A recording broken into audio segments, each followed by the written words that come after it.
कवि कलश मराठा साम्राज्य के छत्रपति संभाजी महाराज के कवि, करीबी दोस्त और सहायक थे, जिन्होंने 1680 से 1689 तक संभाजी महाराज के शासन काल में उनके साथ रहे और आखिरी वक्त तक उनका साथ दिया।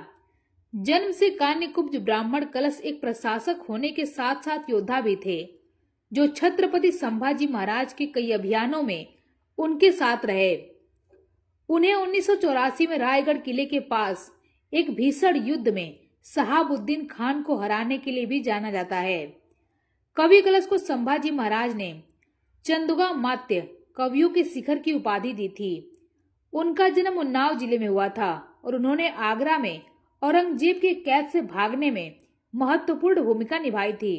मार्च 1689 में कवि कलश को संगमेश्वर में मुगल सम्राट औरंगजेब के अधीन मुगल सेना द्वारा मराठा राजा संभाजी के साथ पकड़ लिया गया था और संभाजी के साथ उन्हें भी यातनाएं दी गई।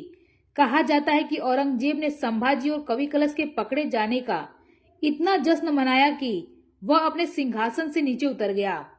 उस अवसर का लाभ उठाते हुए कवि कलश ने तुरंत एक कविता रच डाली।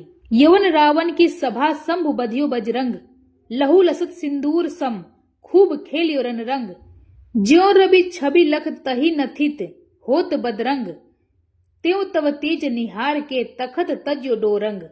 जिसका अनुवाद है, संभाजी महाराज को रावण यानी कि औरंगजेब के दरबार में हनुमान की तरह बांध दिया गया है।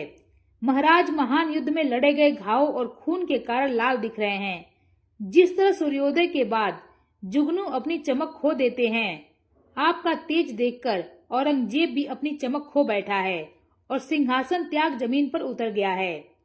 कविता सुनकर औरंगजेब क्रोधित हो गया और उसने कवि कलश की जीभ काटने का आदेश दे दिया, जिसके बाद संभाजी महाराज और कवि कलश को जोकर के कपड़ों में भीड़ के बीच परेड कराया गया।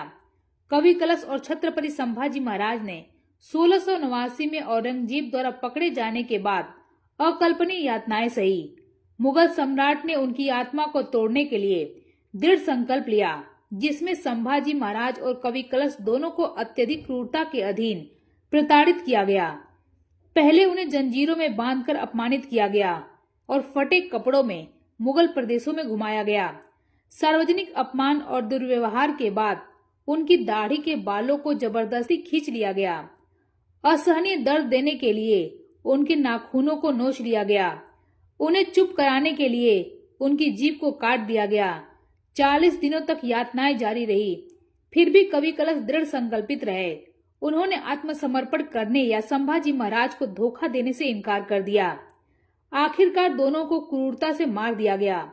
लंबे समय तक पीड़ा सहने के बाद उनका सिर काट दिया गया। उनके छत विछत शव को सम्मानजनक अंतिम संस्कार से रोकने के लिए नदी में फेंक दिया गया। भयावह अंत के बावजूद भी कवि कलश की अटूट निष्ठा और साहस ने मराठा इतिहास में बलिदान और भक्ति का ऐसा प्रतीक रचा कि उन्हें देश में वीर योद्धा और एक सच्चे मित्र के रूप में याद किया जाता है।